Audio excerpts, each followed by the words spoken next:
There's a code of silence that we don't dare speak. There's a wall between us and a river so deep.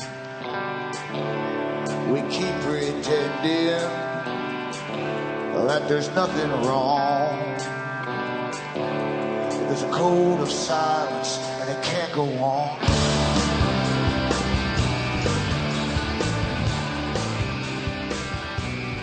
Hi folks, I'm Alan Watt and this is Cutting Through the Matrix on the 31st of July 2013. For newcomers, always help yourself to the website cuttingthroughthematrix.com. You've got lots of audios for free download, and I take you through the big system you're born into, how it was set up, and those who basically they own the world pretty well, and they certainly own the minds of the general populations across the planet. But I go into the history of the big foundations that set themselves up as the fronts really for the big international bankers of their day. And they sound very, very official foundations, as though they're part of the government, but they're not. They're all private corporations, really, non-profit corporations, supposedly, even though they dish out trillions of dollars every year to their armies of non-governmental organizations, and even to other foundations. So you get many foundations have set up just to funnel money to other foundations and so on. And these lobbyists simply lobby government to get the big changes through. The government doesn't object because they're in on the big con, because you see, the group that set it all up in the first place was a Royal Institute for International Affairs and Council on Foreign Relations, the American branch, and they have branches across the whole planet now. So they set it up a long time ago, 100 years ago, deciding that anyone who on a Darwinian scale was going to make it already had made it through preferred marriage, meaning selected marriage by other outsiders, basically, that would suit you up with someone else of a same kind of family type of thing, just to get the offspring. And of course, it was also marriages of convenience that they had. They always have had these people at the top, where they marry wealth, incredible wealth, and land and everything. Sometimes at one time when they're kings and queens, they actually would give gifts of countries as part of the dowry. And but nothing much has changed. It's really up to the bankers now, because they run the world. Those who came up with the idea of using money to control rather than just armies, because everything, even armies, have got to get paid, right? The guys who came up with the money idea run the whole world, and they're still running it today. But as I say, they decided they were the fittest on the planet to do so a long time ago. And they adopted all of the Darwinian ideas, or vice versa. Sometimes I wonder about that. And decided that they already had proven that they had the right to control, because they'd held on to their fortunes for many generations. Most people, of course, in Western civilizations cannot guarantee what your child wants to be when they grow up and what kind of profession or job they want to go into. And even if they don't want to go into a profession, there's no big deal about it. So some of them even go off and squander it all through drink or gambling or whatever. But these ones at the top had basically interbred so much that you could pretty well guarantee that if you were a banker and the banker married another banker's daughter, the offspring would be another banker. And that's how it's pretty well been. So they decided just to say that they had the right to rule the world, and brought academia on board with them. They brought because they give grants out to all universities across the planet, and also help the curriculum, of course, naturally, what things to talk about and what to teach and what not to teach. And also they give grants out to many, many different scientific institutions as well. So they have bought over science and all of its political aspects as well. And that's why you have all the greenings and global warming and so on going on, used as a battering ram to basically control all of society, because it's affect the way that you live, and behavioral changes and so on that must come with it. So help yourself to the audios, find out what's behind it, and how much we're controlled. It's just incredible, really. And it's so simple too. It's so simple because a slave doesn't know he is a slave. It's very, very simple. And remember too, you can help me take along here by getting the books and discs at the website cuttingthroughthematrix.com, because I don't sell products and all that kind of stuff. I just sell the books and discs, and where I go through chronology, the art of chronology that's run the planet for thousands of years. And you have professionals, the different sounding names than just chronology today, of course, naturally. Some are even called economists and things like that. But it's all chronology, and it's still running the world today. And the whole point of it all is to train the public that these experts have the right to rule over you, because we have to go into a stage where we're ruled by experts. And this is what you have today. That's why government, and the excuse of government, of course, to privatize everything is that experts are much, much better than government running your natural gas systems or your water supplies and so on. And of course, they're all in it together, because even the prime ministers and presidents are picked by the Royal Institute for International Affairs. And they have been for 100 years. And their own personal historian, Carol Quigley, talked about that too. So anyways, you can buy the books in Disney. From the US to Canada, you can still use personal checks to Canada, or international postal money orders to Canada. You can send cash or use PayPal across the world. You got Western Union, MoneyGram, and PayPal. And straight donations are seriously welcome as you go through the devaluation of all currencies across the planet, by design naturally too. But as I've mentioned so many times before, we're trained from a very early age. Actually, you're trained when you're born by your parents to accept the system you're born into, because they've been indoctrinated in their own lives too. And they pass the indoctrination on to the child. School takes over, of course, and they give you a very good indoctrination where you parrot things back to the teachers, and you get little gold stars and things like that. And you come to consensus with the rest of the class nowadays too, because they have all these group meetings and so on with your classmates. And so you come to consensus, so you must all be right naturally. When you come to consensus, especially when the teacher approves, and that you're trained to go along with the majority for the rest of your lives. Now, it's easier to control the majority of the public than it is a minority. Every famous psychologist who works in behaviorism for governments have said the same thing. So it's much easier to always aim their target propaganda at the majority of the public, who will swallow it without a clue. They're being conned because they've been trained so well that their training has taken, it's called taken on them, just like a vaccination takes or it doesn't take on you.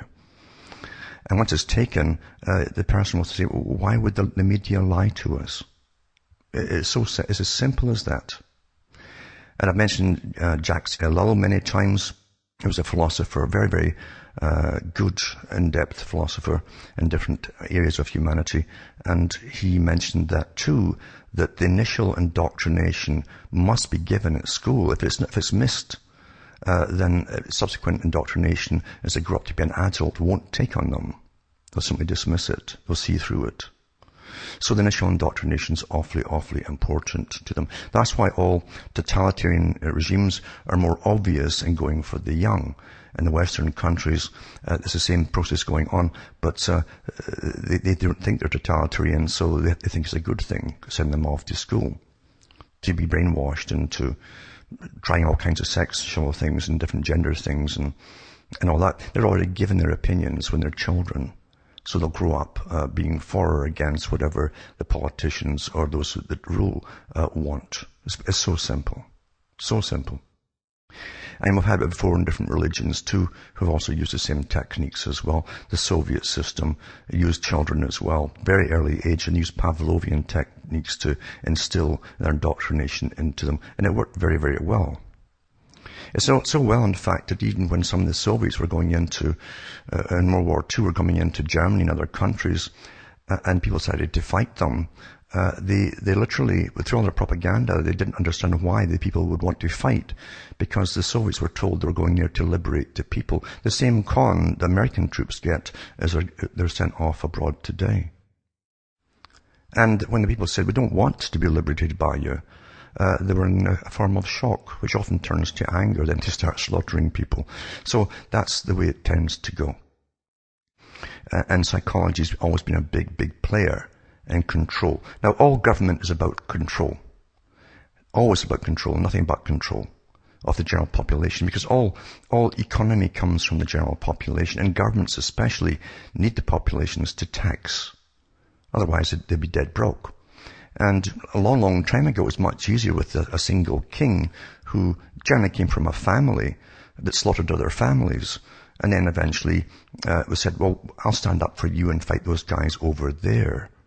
The same con goes on today, but we've got thousands more to feed today in government. Back with more after this.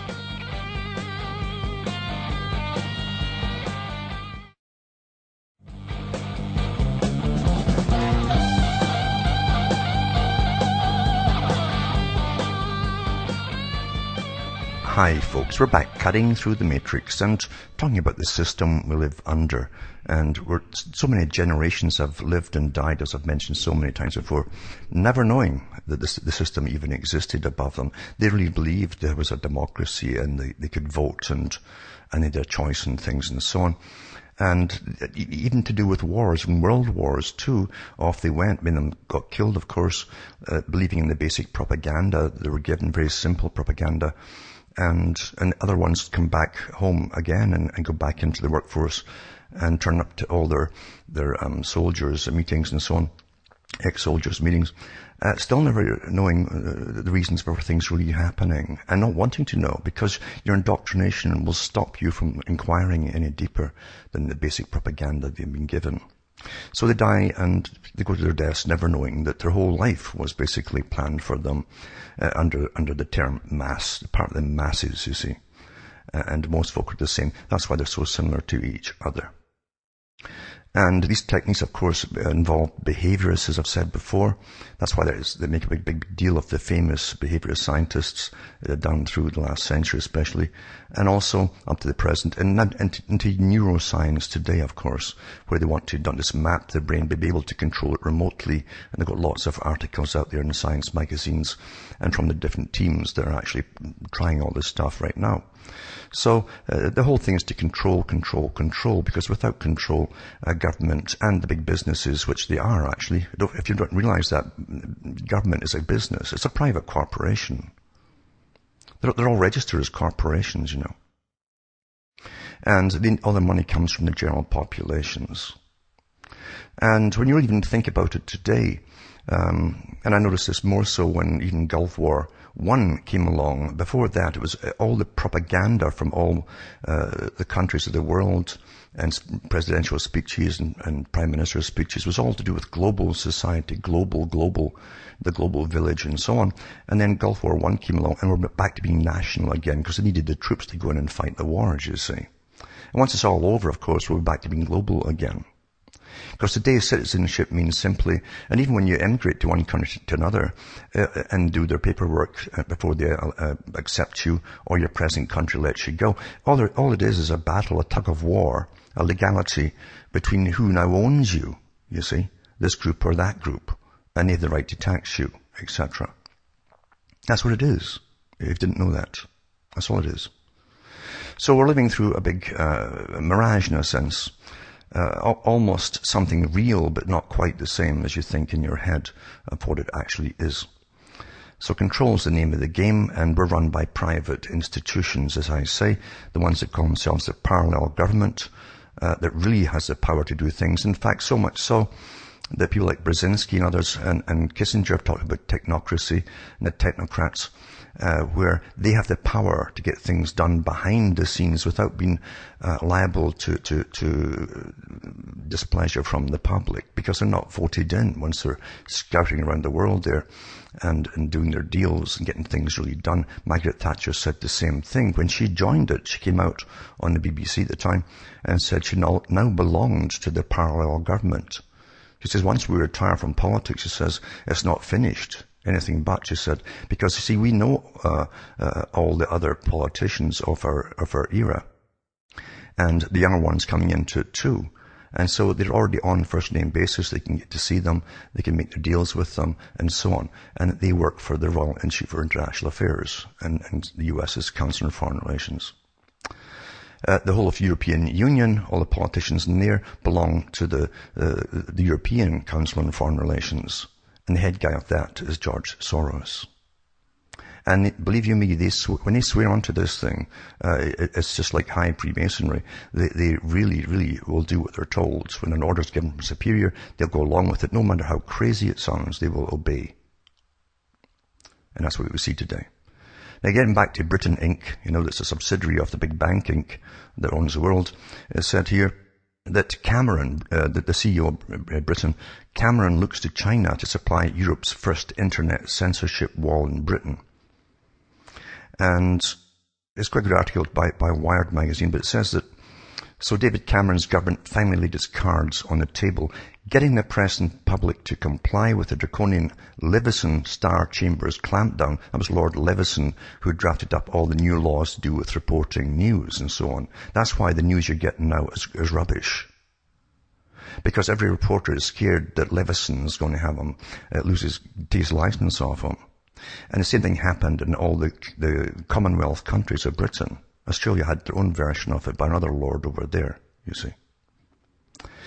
And it says, anyway, the Star Chamber, of course, is where 5 of them sit there as closed doors to the public, and they try you on whatever crime they claim you've committed. There's an old term from the King James era, Star Chamber. Anyway, it says the clampdown on freedom of expression and information was a hard sell under the Leveson Star Chamber. It says, so Leveson's secret closed-door agreement to require UK bloggers to sign up to a royal charter. That's, in other words, give you permission for them to fine you or put you in jail. That's what it is, because everything's by your acceptance or so on. So they're requiring you to sign up to a royal charter in order to post on independent websites if they revealed Leveson's long game. It says the public would never buy it, the long game of Leveson. So, here's plan B. It says the latest outcry over pornographic images on the internet has provided the pretext for the state to step in and set up their infrastructure for regulating the UK's internet Chinese style. Now, I should add here too, that last week I read an article came out from Britain too, where Cameron had got in touch with all the big porno companies. I guess he's well known to them. But anyway, he got in touch with them and he sent out letters to them saying that it's not going to really clamp down on them. Could they just change the particular name they're using for their site, and then they won't be listed as a porno site. And I read the article here. So anyway, they've gone along with it, obviously. And it says here, so it uses as a pretext. And Chinese style too, it says, the UK's internet Chinese style. Now, a few years back, I think it was Yahoo, and maybe Google, had got together with the Chinese government to set up a system to give the Chinese, for their searches on their web browsers, their searches on engines and so on, to help the Chinese block out what they didn't want there. So they already, see, Britain really gave it to them, and so did the US. Anyway, it says, once the system's in place, you can expect the government will not be able to resist extending their filtering from porn to blocking dissenting and alternative analysis that exposes the government for being either incompetent, criminal, or corrupt.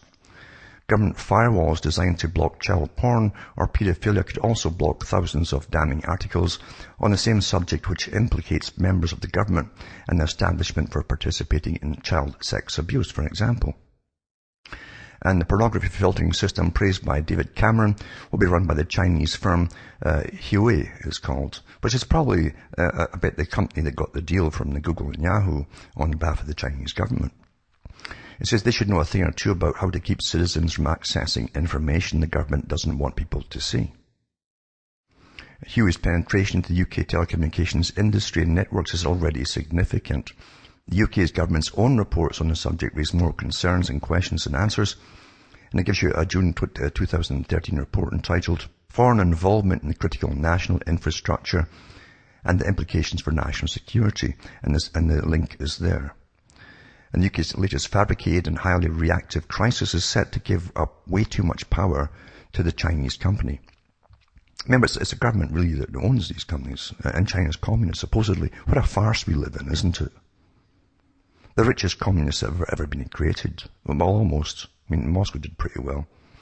But anyway, it says Australians rejected Huawei's involvement to provide infrastructure for the national broadband network because nobody could prove the Chinese did not have a root backdoor access to all the fibre connected via their hardware. As a result of the Snowden leaks, we now know more about the full scope of the UK government's GCHQ spying and the data harvesting operations.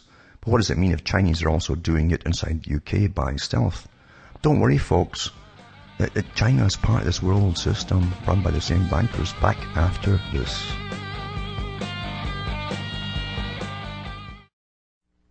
You're listening to the Republic Broadcasting Network, because you can handle the truth.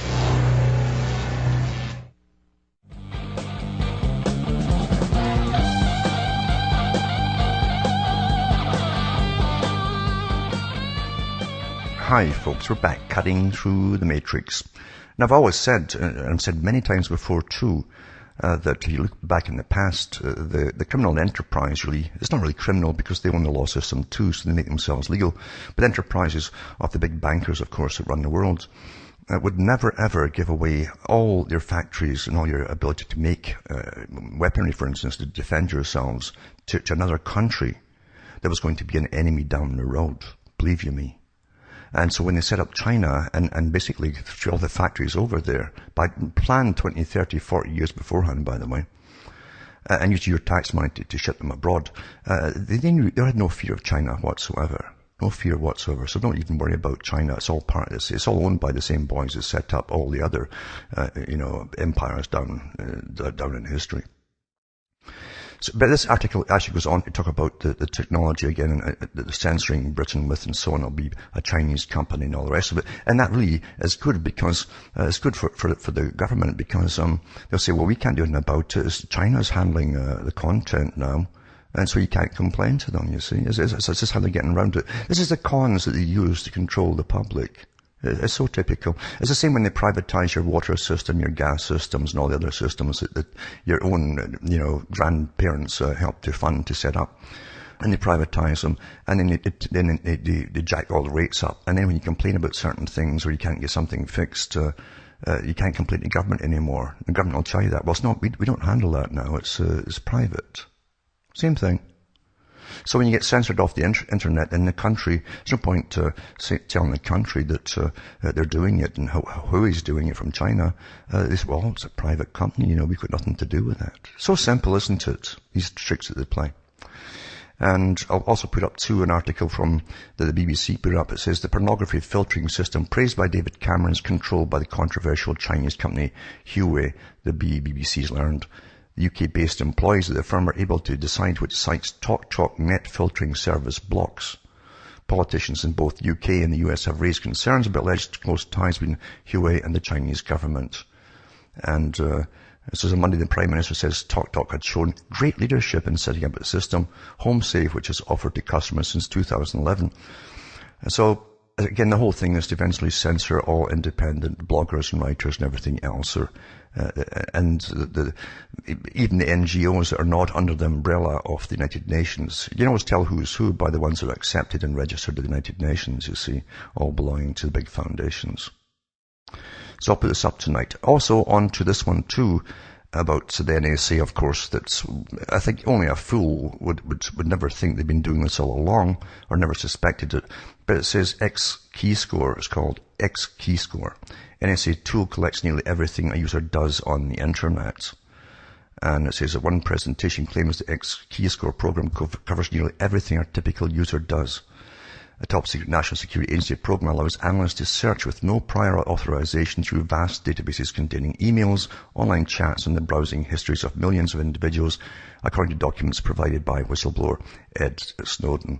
The NSA boasts in training material that the program called X-Keyscore is its widest-reaching system for developing intelligence from the internet. So whoever thought that we had rules? I mean, you should go back to, I don't know what it is, you go back to sucking your thumb or something, but I mean, this is how it's always been, folks. And even before the internet too, every country has people living amongst you that are literally snitches.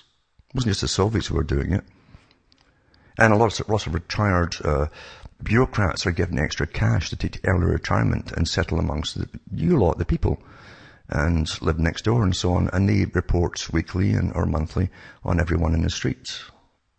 Again, Jack Sealaw went through this whole thing a long time ago. Since the 50s they've been doing this openly, because at least then it was written about. And before that, they seemed to have paid spies full time in every major city in the world. That's how it's always been. This is to hear the chat, get the gossip, who's doing what and so on. Very, very simple. Also, in New Zealand, they had a big march against the same thing we've all got. It says thousands of protesters took to the streets in 11 cities across the country to voice their concerns at plans to widen the powers of government spy agencies. More than 2,000 attended a rally in Auckland, where Kim.com told the crowd of GCSB invaded his privacy simply because Hollywood moguls disliked his business. If they can do that to me, they can do that to any of you, he says. And so he was invaded because Hollywood moguls complained about what he was putting up. Labour leader David Shearer urged the Kiwis to copy John Key in on their emails and pledged to dump the bill if Labour won the election. Well, I wouldn't go with any of them because they're all liars. Singers serenaded the crowd with a song about democracy that included the line about now a done deal could destroy it overnight, and so on. Anyway, they had a big article about it I'll put up today with lots of photographs and all that kind of stuff for those who like to look at the pictures. But everyone's gone through the same thing. Nobody wants what's happening today, but you're getting it whether you like it or not. It was the same thing with all the CCTV cameras getting put up in all the major places and cities and so on across the world. We've all gone through the same things. You see, it's a standardization process worldwide. You're already under world government, and you have been for a long time. And this plan was a very old plan, doing everything that's done today, very old, drawn up before you even heard of a personal computer. Also, when they privatize the so-called public utilities, again, and you really skin for high profits once the private boys take over. And some companies are taking over the whole water supply of the planet, folks. Just like the food supply boys, same thing. But it says pensioners are forced to ration water use as companies make £600 million profits in the last 2 years alone. And so it says water bills are becoming unaffordable for a large number of people because the companies have cashed in so much since privatisation. The House of Commons report has found that's at their Congress in Britain.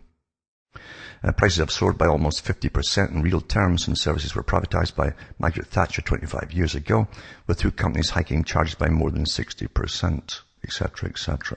Same old stuff across the world, isn't it? And they keep telling you, of course, it's better, it's more efficient when they privatize it all. Well, it's more efficient for the company. Because a private company, you see, it's called public-private partnerships, where you pay for all their maintenance and upkeep and repairs. They just rake in the profit because they own it. That's a scam. It's a very simple scam. Very, very simple. Also, people in Britain should be watch out for the National Service Bill for 2013 to 14, and we had its first reading, I think, in June, and its second reading is maybe in September or so. I'll put the article up tonight anyway, and it tells you little bits about the latest news in National Service Bill 2013 to 14. It's expected to have its second reading debate on the 6th of September 2013. Presented to Parliament June 24th, 2013. This is known as the first reading, and there's no debate on the bill at this stage. The bill is a private member's bill. These are often not printed until close to the second reading debate. If the text is not yet available here and you wish to know more about this bill, please contact its sponsor. That's Mr. Philip Hollowborn. Hollowborn, that's a funny name. I guess he's no marrow. But anyway, that's just how it goes, folks. The things that are going on all over the planet. Same old things. And also, of course, an article, some of the articles that come out simply verify that which you already know. And sometimes you've got to watch it too, because the big boys themselves, are using all the pretexts to monitor all of us because of threats that can happen, even to their drones, if their drones are hacked into, or blah, blah, blah, whatever's hacked into. Everything today can be hacked into. They should know, since they're always hacking. The government agencies are always hacking everything else. So, it says, hackers hijack software in a car and remotely control the steering, the brakes and horn using a laptop. And security engineers have managed to hack the software in a Toyota Prius. The US Defense Advanced Research Projects Agency funded the hack. Well, no doubt they would. They fund everything else. And it says, using a laptop wirelessly connected to the car's electronics, Charlie Miller and Chris Valasek were able to remotely control the brakes to accelerate, change the speedometer, switch the headlights on and off, tighten the seatbelts, and even blast the horn. The project was funded by a grant from the US Defense Advanced Research Project Agency to highlight the security risks affecting modern-day cars. Well, why do you think they built these security risks into them in the first place? Did you really need an accelerator pedal that literally sent a signal instead of having a wire going, a physical hard wire, just like a bicycle brakes basically work on. Did you really need that? Of course you didn't. It's all to do with control. It's also for all the cop cars that are coming down the pike so that they can switch you off anytime they want. They can even do it from satellite if they want to. And I'll put this article up. And what it makes you do is just feel more and more powerless. That's part of it too. And it helps that the big NSA, like, we have to keep an eye on hackers. We have to watch hackers. They're the biggest hackers out there. That's their job. They hack. You see how it plays into their game too, as they put out these stories for us to worry over? Back with more after this.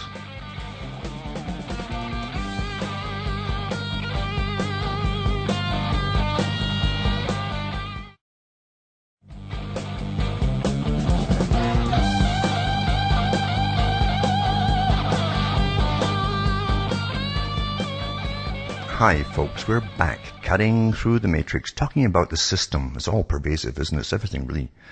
And how we're brainwashed from birth basically to go along with it. And how it's so well understood, how behavior is so well understood.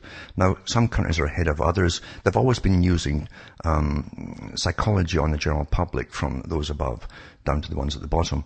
But of course they're getting better at it. Now they're trying to get all the scattered components of agencies together into singular units, really to all work together on ways to con us better. And this one is called the Nudge Squad. The feds are forming Behavioral Insights Team. There's two articles actually on it saying the same thing. But it says here that Maya Shankar's mandate is to supervise the organization of a federal government nudge squad that will subtly change the behaviors of bureaucrats and the rest of us. Now that was already in the works and is up and running by Sunstein anyway. But it says Maya Shankar is a senior policy advisor at the White House Office of Science and Technology Policy. Her mandate is to supervise the organization of a federal government nudge squad that will subtly change the behavior of bureaucrats and the rest of us. And it says, Americans may find out in coming years as the federal government is setting up a behavioral insights team to tinker with the way we accomplish everything from saving money, staying in school, to losing weight and becoming more energy efficient. They stay off all the real big topics like changing your gender and all that. Try it, you're depressed, try that and buy new clothes, things like that. But I mean, you see, that's what it's all about, is completely altering the way we live on everything, including, again, going into the carbon saving system too, and carbon taxes, etc., etc. Because Sunstein himself, and I read the article on the air a while back, he said that we can even make people want to pay taxes, make them feel guilt, you see. Oh, you're polluting the atmosphere, you're killing off future generations. Don't you pay money to this, it could be Rothschild's bank or whatever to help it all stop. Anyway, it says, the document from Maya Shankar, who's in her late 20s, Yale graduate, former violin protege. It's amazing. They put these characters are born for these positions, late 20s, and here she is, senior director at the White House. Sketches out the Obama administration's grand plans for behavioral science. And the public should be up in arms about this. Mind you, you've been brainwashed all your life through fiction. You see, that's how they've generally done it, is through the fiction that you watch in dramas on TV. Anyway, Shankar joined the Obama administration in April as a senior policy advisor at the White House Office of Science and Technology Policy. And says she first approached a professor when she was at university about this particular work, and Fox News noticed it was brought to her attention to give a write-up on her. In 2006, Shankar was named one of the Glamour magazine's top 10 college women, blah, blah, blah, blah, blah. Her mandate is to reproduce a British pilot project, which is already in Britain working. I've read that on the air from the articles up in the US. So they're going to use the same British one. Launched in 2010, it identifies and tests interventions that can save the government money and drives ordinary Britons to embrace behaviours that they probably shouldn't. I added that last part because here they say that the government finds desirable and cost effective. And it says in the UK, a series of bulletins from the Office of the Prime Minister's Cabinet sketch out how broad the approaches have come. They've already tackled wasting food, cheating on exams, job-seeking schedules, skimping on charitable giving, drinking milk, morning commutes, choosing sources of energy and sticking to the New Year's resolution, and pushing Mr. Cameron's revolution across the world that I mentioned yesterday for those that remember. Now the concept is poised to enter America with a formal structure consisting of a team to oversee clinical experiments to see what works and what doesn't. Shankar's memo suggests the project is already up and running. Well, of course it is, as Sunstein said a while back. It says we're already working with over a dozen federal departments and agencies. See, they've already had these departments working independently. Now they're just simply bringing them all together on board on the same agenda, and they can share all their information together. So, and agencies on newly designed behavioral insights projects. The document reads, including the Department of Labour, Department of Health and Human Services, that's to go and get your inoculations because it's good for you, Department of Education, Veterans Administration, Department of Treasury, Social Security Administration, Department of Housing, Urban Development, and the United States Department of Agriculture. The GMO, food is good for you too.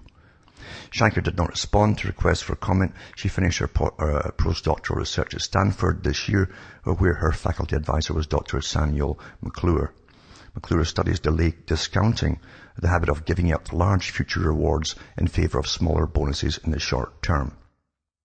This has mostly been used to counter compulsive gambling and substance abuse, but Shankar's entry into government science circles may indicate that health insurance objectors and lapsed recyclers could soon fall into a similar category. You bet so will. And the science community is split on the value of nudge paternalism in government, because that's what it's been called, nudge paternalism.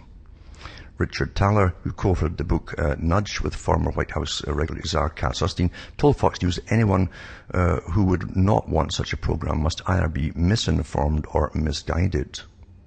If you don't want to have your motivations altered, and your thoughts altered, and your opinions altered, then you must be misinformed or misguided. This is becoming more and more like the Soviet Union, where they'd lock you up in prison for criticizing any government policy. Because you'd be mad since it was the best government in the world, you see. That's literally how they did it. Anyway, so the goal is to improve the efficiency and effectiveness of government by using scientifically collected evidence to inform policy designs. What's the alternative, Thaler asked. But Utah State University economist Michael Thomas said he was very skeptical of a team promoting nudge policies in Washington. This is ultimately nudging assumes a small group of people in government know better about choices than the individuals making them. Well, that's what government's always been in the business of, isn't it? After 3 years, the British government announced in May that it would seek to find a commercial sponsor and privatise the entire project. Once again, these are taxpayers to set all the systems up, hire all the people, and then they privatise it. And privatise the entire project, making it the first policy unit to spin off from central government, according to Cabinet Minister Francis Maud. Initial reports of the agencies on course to save the government $483 million over 5 years may make it a viable takeover target for a private industry seeking to trim its own fat. Now, so you can imagine the power of a private corporation with the right to use all television and go into, and they'll get grants out to, because they've always done it, into the BBC and so on for their dramas, to insert things to make you change your mind on different topics through drama and emotion. A private government, an agency is going to get this power eventually. It's bad enough when your government's got it. But a lot of these private companies, come under big umbrella groups and holding companies. Oh, I tell you, well, see, we've never really had what we thought was democracy. Never will get it either, by the way. You're further from it today than you ever were in the last 70, 80 years. And it says, David Halpern, its government director, has claimed that billions will be saved. We'd always tell you that is nonsense. And in the US, however, there's no indication that the White House Nudge Unit will be anything other than a government enterprise. Well, you'll see about that. They'll privatize it down the road too. Look at all the private organizations working for the NSA. It says that may no bode well for the Obama administration, given the cautionary tale posed by New York City Mayor Bloomberg, whose long ridiculed ban on large-sized fizzy drinks has officially fallen flat. An appeals court ruled Tuesday that the city's Board of Health didn't have the constitutional authority to limit how much soda can go into a restaurant's cup. The measure was originally hailed as a perfect example of nudge paternalism that would subtly change behaviours without preventing the truly thirsty from buying 2 cups. But the ruling will set a precedent that opens up such government interventions to legal nannying of its own from industries whose bottom lines are affected when bureaucracies try to tweak what ordinary people do and how they do it. So we're well into this, mind you, but that's why they make a big deal of Skinner and even Pavlov too, of course, because Pavlov also introduced the school system into the Soviet classroom, the new Soviet school system, and apparently it was a success too in brainwashing the children, implanting reflexes basically into the minds of them. When any particular topics were brought up, they'd literally worship the state and go off and die for the state, things like that. And this is the sort of thing that's been used for before. So here we are being treated like children, and I can understand why, because people often behave like children today. Most folk are immature today. They have grown up with TV, the TV generations. There's people in old folks' homes now who've been brought up in television and have nothing to pass on, no wisdom to pass on to the young. All they can talk about is their soaps that they liked and so on, all what's on television. That's a sad state, folks. It's easier to brainwash us all now than ever before. From Hamish myself from Ontario, Canada, is good night to me. Your God, your gods go with you.